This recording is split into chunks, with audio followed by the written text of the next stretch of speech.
Coba jelaskan kepada rakyat yang sesungguhnya bahwasanya kita memang dalam bahaya, bahwa kekuasaan yang namanya berkuasa itu sebenarnya ada yang menguasai, terang eros. Kalau Pak Jokowi bagus harus kita dukung, program-program yang bagus harus kita dukung. Tapi kalau saya lihat ini hanya pencitraan saja, harus kita bilang stop Pak pencitraan, kita sudah capek mungkasnya. Tetapi kalau mereka kaya sekali, misalnya yang saya katakan 5 keluarga menguasai 40% GDP Indonesia, nah itu sudah dewa tingkatnya ya, sudah tingkat yang luar biasa, sehingga tentu tidak mudah untuk mengalahkan mereka walaupun de jure mereka tidak berkuasa karena saking besarnya kemampuan finansial mereka, dan itu pasti sangat dibutuhkan untuk kegiatan apa saja, termasuk misalnya untuk pemenangan.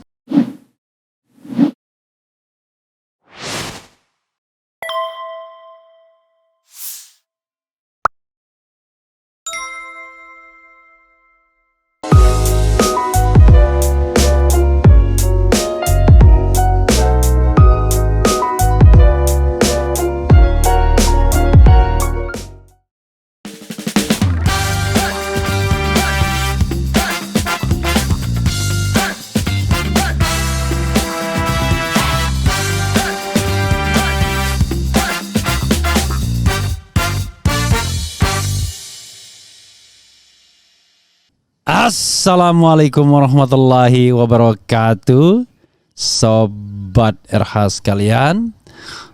Jumpa lagi kita di channel yang keren ini, keren caras ya.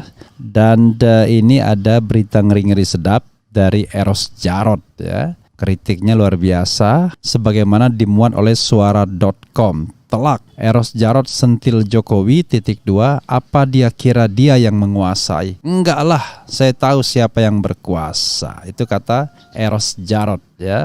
Sobat Eros sekalian, mudah-mudahan semangat ya. Jadi Sobat Eros sekalian, ya coba kita bacakan ya. Suara.com. Diskusi dua politikus senior Indonesia, Eros Djarot dan Zulfan Lindan, beberapa bulan lalu kembali menjadi sorotan publik. Keduanya membahas perihal kekuasaan di Indonesia dan implementasinya yang dinilai telah melenceng. Seperti dilihat suara.com di kanal YouTube Zulfan Lindan Unpacking Indonesia, Eros awalnya menyinggung kekuasaan ada untuk menciptakan peradaban sesuai amanah konstitusi. Kekuasaan berdasarkan apa yang kita sepakati waktu membuat negara Indonesia kan membuat peradaban. Peradaban yang sesuai amanah konstitusi, bukan perbiadaban ya. Rupa-rupanya banyak teman-teman itu salah membaca. Membangun perbiadaban, inilah yang terjadi, tutur Eros dikutip Senin ya. Jadi seperti lagu saya sama Ogi GNAI ya. Gitu. Cerdik pandai ramalkan perang peradaban, nyatanya hanya perang kebiadaban ya. Eros menilai saat ini kebiadaban politik benar-benar terpampang nyata, kemunafikan dibangun, keserakahan dipelihara, kerakusan dan ketamakan menjadi budaya, kata Eros. Selain salah satu wujudnya adalah keinginan seseorang untuk berkuasa sekalipun tidak benar-benar menguasai. Mirisnya justru ada orang atau pihak lain yang sebenarnya menguasai di belakang. Prinsipnya yang penting saya berkuasa, perkara yang menguasai orang lain enggak masalah. Kan gila itu ya, orang berkuasa tapi enggak menguasai apa-apa. Inilah kejadian sekarang ini, tutur Eros. Apa dikira Pak Jokowi itu menguasai? Enggak lah, bohong itu. Yang berkuasa saya tahu siapa. Enggak tahu, tanya saya seluruhnya lebih lanjut. Umpan dari Eros ini jelas langsung ditangkap oleh Zulfan. Eros juga rupanya tidak berbelit-belit dan menjawab meski ia tak menyebutkan sebuah nama secara spesifik. Nah itu siapa mas kira-kira, tanya Zulfan. Ya siapa lagi kalau bukan doi-doi yang dulu-dulu juga. Sudahlah jangan main sandiwara, balas Eros sambil tertawa ya. Si doi itu siapa? Oke. Doi itu duit, orang, dan institusi ya. Oke. Sosok yang juga dikenal sebagai musisi dan seniman kawakan tanah air tersebut lantas meminta pemerintah untuk tidak menutupi apapun dari rakyat. Coba jelaskan kepada rakyat yang sesungguhnya bahwasanya kita memang dalam bahaya, bahwa kekuasaan yang namanya berkuasa itu sebenarnya ada yang menguasai, terang Eros. Ini kan harus dibedah, maka bedahlah di sini. Jangan rakyat dibohongi terus, dibiarkan begitu saja.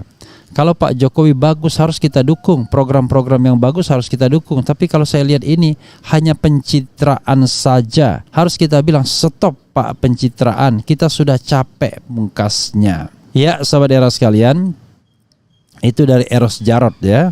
Sangat gamblang, belak-belakan. Cuma dia tidak sebutkan doi itu siapa. Mungkin doi itu maksudnya duit, organisasi, orang dan institusi. Jadi yang berkuasa itu duit, orang dan institusi ya. Mungkin doi itu begitu maksudnya. Ya, sobat Eros sekalian, kalau misalnya diletakkan atau ditaruhkan kepada perspektif para pemuja Jokowi ya, yang dianggap Ihsanuddin Nursi penyembah atau perindu atau selalu berharap tentang keajaiban. Nah, Eros ini jenis manusia yang sakit hati ya. Sakit hati, kemudian tidak dapat jabatan, kadrun, benci sama Jokowi. Jadi setiap orang yang mengkritik pemerintahan selalu dibilang benci, sakit hati, kadrun, apalagi ya. Padahal kita harus objektif ya. Apakah kritiknya itu memang benar-benar didasarkan fakta yang ada, ataukah hanya karena ketidaksukaan saja. Jadi sama seperti Ihsanuddin Nursi ya. Walaupun ditunjukkan misalnya kelemahan pemerintahan sekarang ya, mulai dari gagap, gugup ya, penguasaan bahasa asing, academic background yang tidak jelas ya, isu ijazah palsu dan lain sebagainya. Seorang profesor doktor yang katanya ahli manajemen saja itu bisa memuji setinggi langit dan bahkan merendahkan orang seperti Anies Baswedan ya. Jadi Anies yang PhD lulusan Amerika Serikat ya, kebetulan doi juga lulusan Amerika Serikat, itu dipandang rendah. Tapi Presiden Jokowi dipandang luar biasa ya. Jadi kalau kita mau objektif ya, yang lebihnya kita katakan, tapi yang kurangnya ya kita juga ketengahkan ya. Lebih kita katakan, kurang kita ketengahkan ya kan. Itu kan, itulah ciri untuk objektif ya, tanpa ada motif. jadi saya bikin pantun ya. Kurang kita katakan, lebih kita ketengahkan, itulah hal yang objektif kalau kita tidak ada motif ya kan. Jadi ada kan sama tif ya. Jadi ini modelnya AABB ya. Oke, sobat era sekalian, saya tentu tidak perlu mengomentari lagi ya apa yang dikomentari oleh Eros Jarot ini. Kita katakan sebagai oligark ya. Itulah yang namanya oligarki. Itulah oligarki yang mengendalikan. Jadi oligarki itu baik politik maupun bisnis itu menjadikan kekuasaan formal ya, formal power itu sebagai alatnya. Dia yang menentukan, sementara formal power yang menjalankan. Karena secara prosedur ketatanegaraan tidak mungkin orang belakang layar yang langsung melaksanakan. Karena itu yang melaksanakan formal power, sementara oligark atau oligarki itu yang menentukan ya, yang memberikan keputusan. Itu cara kerja oligarki, sobat era sekalian. Cuman masalahnya adalah siapa itu oligarki. Nah, tidak disebut secara spesifik, tapi kita bisa mengidentifikasinya ke dalam dua tipe. Ada oligarki bisnis dan ada oligarki politik. Tapi jangan salah, orang yang oligarki bisnis pun bisa pegang kedua-duanya, bisnis dan politik sekaligus. Dia memiliki jabatan politik, paling tidak barangkali memegang partai politik, tapi dia juga adalah oligarki bisnis ya. Atau dia memegang jabatan di kabinet, tetapi dia juga oligarki bisnis. Itu yang membuat mereka powerful. Tetapi kalau mereka kaya sekali, misalnya yang saya katakan 5 keluarga menguasai 40% GDP Indonesia, nah itu sudah dewa tingkatnya ya. Sudah tingkat yang luar biasa, sehingga tentu tidak mudah untuk mengalahkan mereka, walaupun de facto formal ya, de jure mereka tidak berkuasa karena saking besarnya kemampuan finansial mereka, dan itu pasti sangat dibutuhkan untuk kegiatan apa saja ya, termasuk misalnya untuk pemenangan ya. Sebagai contoh misalnya beginilah ya, itu oligarki bisnis itu menurut sumber RH Channel misalnya, itu semua berada di Bali, di G20, bayangkan ya. Mungkin mereka deploy apa aja untuk membantu Presiden Jokowi agar kemudian mendapatkan pencitraan atau citra yang baik dalam gelaran G20 ya. Jadi sepertinya Presiden Jokowi masih butuh yang namanya legitimacy, pengakuan maka gelaran G20 atau KTT G20 ini itu tidak penting hasilnya apa, yang paling penting adalah ini adalah panggung bagi Presiden Jokowi ya untuk menunjukkan that he is capable ya to lead the country and also the world, and then he is a best negotiator for peace. Jadi itu yang ingin diperlihatkan atau dipersepsikan ya. Makanya gairah untuk menyambut Joe Biden misalnya itu menunjukkan seolah-olah Joe Biden itu alat legitimacy ya, alat untuk memberikan stempel kepada pemerintahan Presiden Jokowi. Nah, itu menurut penilaian orang yang sakit hati, pecatan, apalagi kadrun. Whatever you name it ya. Oke, Sobat Era sekalian, coba kita bacakan ya komentar Sobat Era. Tapi jangan lupa, don't forget ya, to buy keren jadas, baik jaket maupun polo shirt dan juga produk-produk keren jadas ya, mulai dari kopi, jahe dan lain sebagainya. Luar biasa ya. Sambil pagi-pagi kita begadang tidak lagi, tapi berdagang iya. Oke, Sobat Era sekalian, kita bacakan ya. Assalamualaikum Bang RH ya. Waalaikumsalam. Gaspol, Anies adalah antitesa Jokowi dan rezimnya. Good morning Bro RH. Dari Sydney selalu monitor perkembangan Indonesia. Have nice day ya. Hopefully that we can meet it ya. We can meet ya. Someday ya. Everywhere in the world. Not only in Sydney ya. I was there in 2019 ya. Assalamualaikum Palangkaraya, siap keren jadas.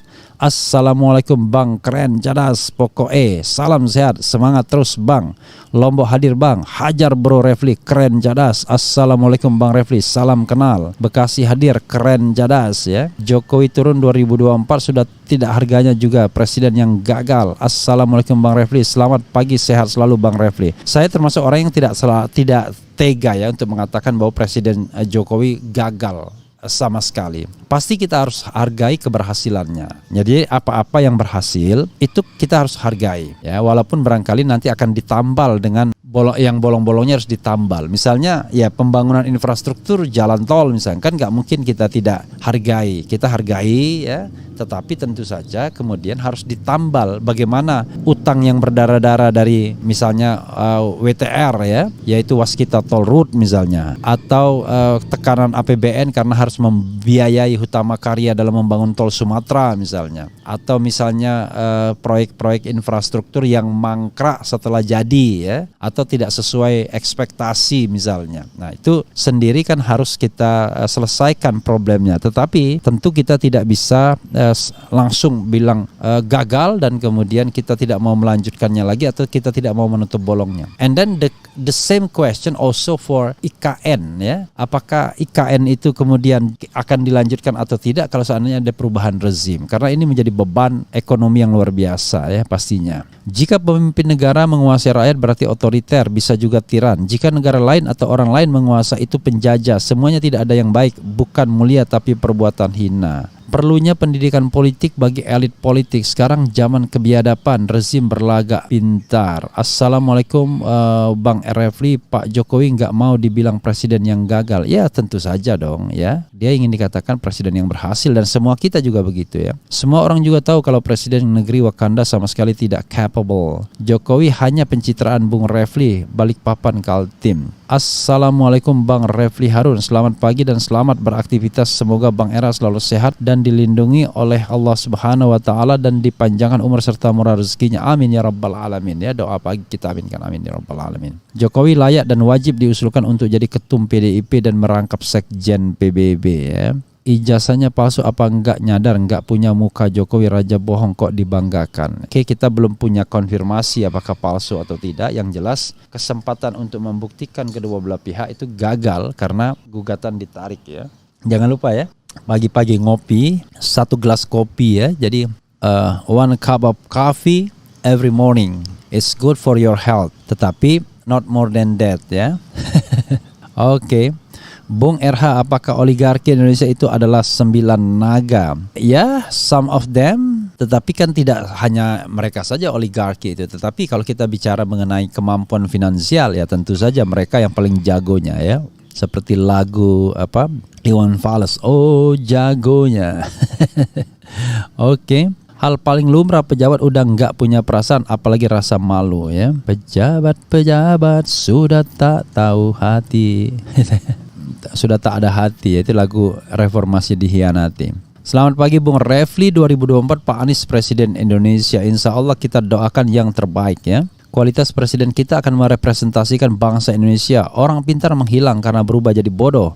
Mindset di lead rezim Jokowi. Keputusan Jokowi ya tergantung Megawati. Kan lucu, emang dia presidennya orang PDIP, negara kacau. Mantap, 2,45 juta subscriber. Alhamdulillah ya, berkat dukungan Sobat RH semuanya. Assalamualaikum Bang Refli, insya Allah sehat selalu. Pak Jokowi sosok presiden yang menurut saya visinya terbukti kurang berhasil buat kemajuan manusia Indonesia. Mungkin untuk target fisik dan angka. Dan saya suka cara mengkritik Pak Gindu Yuda ini ya.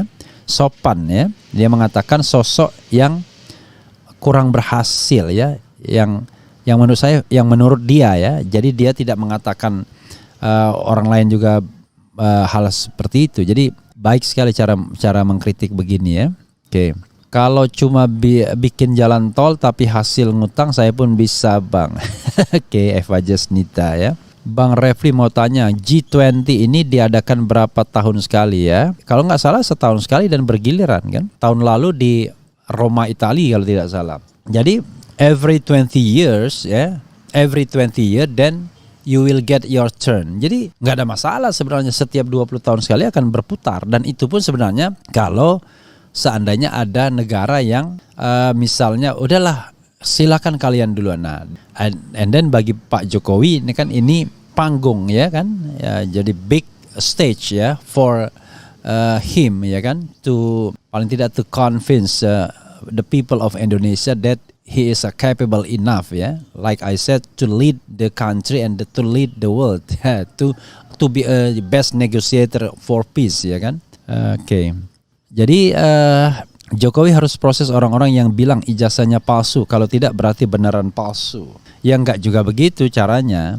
Karena kalau bisa memproses itu namanya kita mendekati tidak menyelesaikan masalah. Yang benar adalah tunjukkan ijazah aslinya, and then setelah itu semua orang harus bungkam. Kalau seandainya masih bicara lagi ijazah palsu setelah ditunjukkan yang aslinya, maka itulah berarti hoax ya. Tapi yang aslinya ya benar-benar asli, bukan berarti kemudian hanya statement. Seorang guru besar mengkritik rektor UGM yang mengatakan begini, statement rektor UGM itu, kami meyakini bahwa ijazahnya asli. Loh kok meyakini? Ya kan? Tidak boleh berdasarkan keyakinan. Yang benar adalah pembuktian. Kalau keyakinan itu perasaan dan itu subjektif bisa. Tapi kalau misalnya based on ya kan, based on evidences ya kan, berdasarkan bukti-bukti ya kan, dia bisa mengatakan bahwa this is an original certificate ya kan. Jadi itu atau Pak Jokowi has an original certificate ya kan.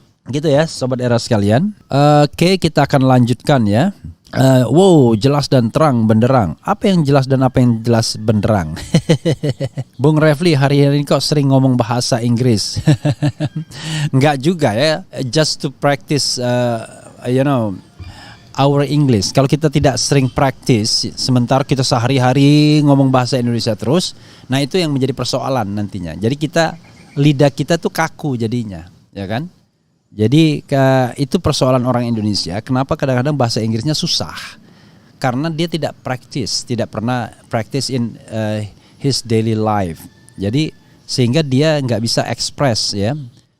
Nah, beruntung kalau Anies Baswedan dia dari kecil bahasa Inggrisnya. Kalau kita ini kan ibaratnya bahasa Inggris ketika besar ya kan. Sekolah, I spend only 1 year in the United States, less than 1 year actually kan misalnya. Tetapi karena itu kita harus terus melatihnya. Jadi not to show for everybody, tetapi hanya untuk melatih saja, ya kan? Agar bahasa Inggris kita kemudian bisa lancar dan terpakai dan tidak gagap dan tidak gugup ya. Ketika kemudian orang ngajak kita berbahasa asing. Jadi hanya untuk berlatih saja, dan media berlatih ini adalah in public, in front of public, ya kan? Penyakit kita adalah takut kalau salah ya. Padahal bahasa Indonesia kita juga nggak pernah benar juga. Kalau kita menilainya dari subjek, predikat, objek ya, maka bahasa Indonesia kita itu jauh dari benar ya. Coba lihat. Anda Anda transkrip bahasa Anda ketika Anda ngomong itu pasti salah semua strukturnya karena kita tidak sadar, tidak aware ya. Karena bahasa itu bahasa ibu kita. Tetapi banyak orang yang even dalam berbahasa Indonesia pun nggak benar. Ketika dia menulis dalam bahasa Indonesia nggak benar. Kenapa? Karena tadi dia tidak belajar menulis yang baik, tidak menggunakan logika yang baik, dan kemudian tidak pernah belajar bahasa yang baik ya, terutama struktur kalimat dan lain sebagainya. Oke, sobat era sekalian, itu saja ya. Mudah-mudahan kita akan bahas lagi tema-tema berikutnya. Thank you very much. Oke, sobat sekalian, wassalamualaikum warahmatullahi wabarakatuh.